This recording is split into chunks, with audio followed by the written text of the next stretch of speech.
Hello, what we're going to be discussing in today's video is the Indigenous Australians' experiences during the Great War. Now, before we jump into the experiences during the Great War, we're also going to discuss the Aboriginal Protectorate and Restrictions on Opium Sale Act. So this act dictated what Aboriginals could and couldn't do, as it was heavily dictated by the protectorate of their state, as Aboriginals were kind of like seen as wards of the state or children of the state. So this also dictated where they could and couldn't travel. To actually leave their own reservations, they needed not only permission from the protectorate, but also the local police and judge, which was quite a large hassle, which is why we saw essentially it was a really great way to segregate society, because you couldn't leave the reservation, and it really kind of allowed the white Australian public to kind of disassociate, which is horrific, I know. It also restricted individuals' employment opportunities, as to gain lawful employment you did need, again, signed permission from the local police, judge and protectorate themselves. It also had control of individuals' paychecks, so if you were able to get a job, traditionally it was on a farm as just kind of like a rancher. The ranchers would send the paychecks to the protectorate, and then the protectorate would then pass the paychecks on to the individuals. And what we saw a lot of was then the protectorates withholding pay at a mass scale, and it actually came back to bite them, as a lot were then done for wage theft. It also meant, what also came under the Protectorate Act is all property would remain property of Her Majesty, which further meant Aboriginal and Torres Strait Islanders weren't able to own the bed they slept in, the blankets they used, the food they ate, the clothes they wore, which again kind of removed any sense of identity. It was really horrific time. So that then begs the other question of why did we have around 1,500 Aboriginal and Torres Strait Islander men enlist to fight for a country which didn't believe that they were a real person? Well, we saw the same patriotism and kind of like sense of agency that we saw in a lot of white Australia. So they still felt this enormous need to go and kind of like fight for the homeland, even though there was this sense that the rest of Australian public didn't really respect them. And it's quite interesting in a lot of diary entries that we'll look at later. It was also an opportunity for steady and high-paying employment. As you might have come across in some of your research, you'll see that employment to be in Anzac was quite higher than average employment of about 6 shillings for a private. And we also saw a lot enlisted at this greater sense of respect from peers, because it, like, in Total War, it was a point in which racial relations actually became a bit better. Like, there was kind of that lack of, if you're in the trench with me, then you are a great man. So, building on that, what we see here to the left is we see Frank Fisher's medical examination documentation. So what we can see, he's 5 feet 8 inches, so a little bit shorter. So that tells us that it was done a little bit later in our enlistment periods. What's also really important is the date 1917.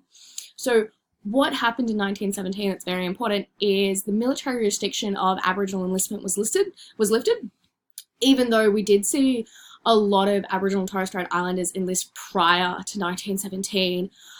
It was normally those who had fairer skin and had an easier time kind of getting around the European ethnicity rules.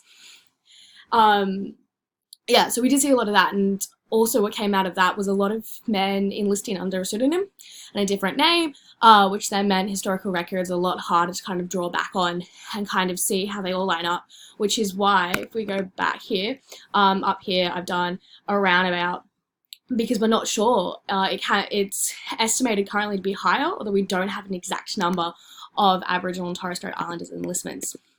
So here I've chucked in the citations for you guys, so you can also check it out here.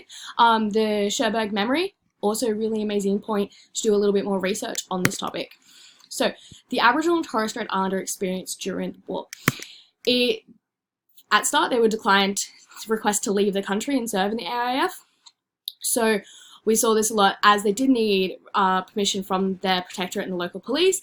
A lot had their travel arrangements declined, which made it quite awkward in the sense of, we're pushing people to go and enlist, we're pushing people to go and fight, but we're still not quite going to let you in that way, because we don't want other countries to look down on us. So what we also saw was a quarter of Aboriginal and Torres Strait Islanders would also go on and serve in the Light Horse, which, as we all know, common, but also a bit prestigious.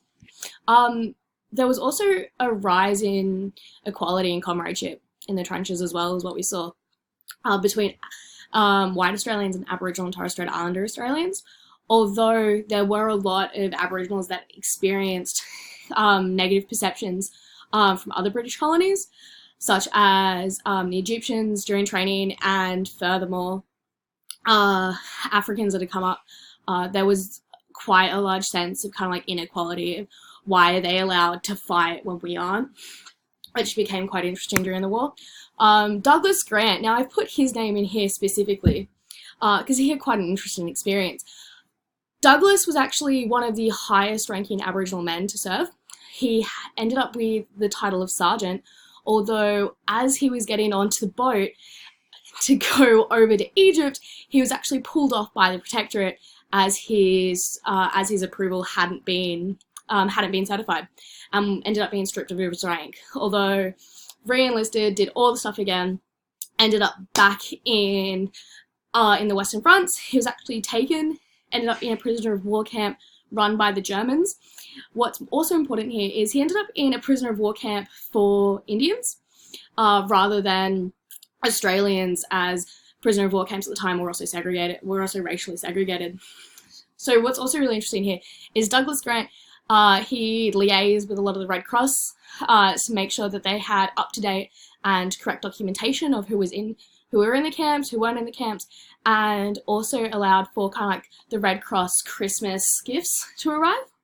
And furthermore, campaigned for prisoner of war rights while he was also in the camp, really kind of like spreading the word and hoping for kind of like a greater push to equality and equal treatment.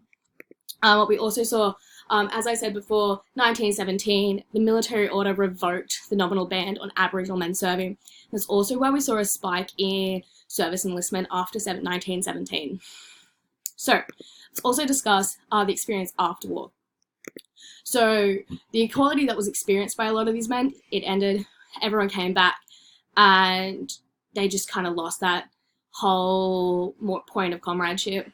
While it was kept between various specific men, it didn't really end up passing on through, and it's also why everyone kind of went back to the reservations and there was no continued treatment. What also happened was benefits that were given to white soldiers were not received by Indigenous veterans.